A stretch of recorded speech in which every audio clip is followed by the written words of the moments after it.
cloud seeding ama samaysanka roobka macmalka ayaa ah wax ku cusub bulshada Soomaaliyeed waxayna keentay in aad loo hadalhayo maalmihii dambe inta aanan gelin cloud seeding aan isla fiirin habka samaysanka daruurta marka iftiinka qoraxda gaarto dhulka kuleelka qoraxda ee biyaha ku dhaca ayaa sababa inuu sameysmo gaas lama arkaan ah oo loo yaqaan uumo biyood ama luqadda qalaad loogu yaqaan water vapor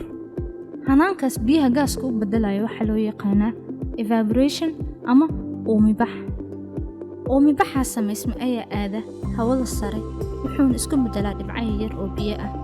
marxaladaas ayaa loo yaqaan condensation marka muxuu yahay cloud seeding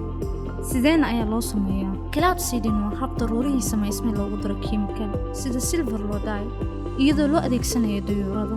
taasoo laga rabo hanaanka dabiiciga ah ee roobka sameysmay in lagu dedejiyo iyadoo ujeedadu tahay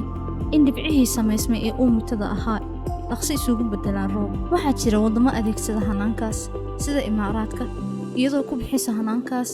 15 milyan dalkeena Soomaaliya ayaa dadkiisa qaar u badan yihiin xoolo dhaqatii beeraley una baahan roob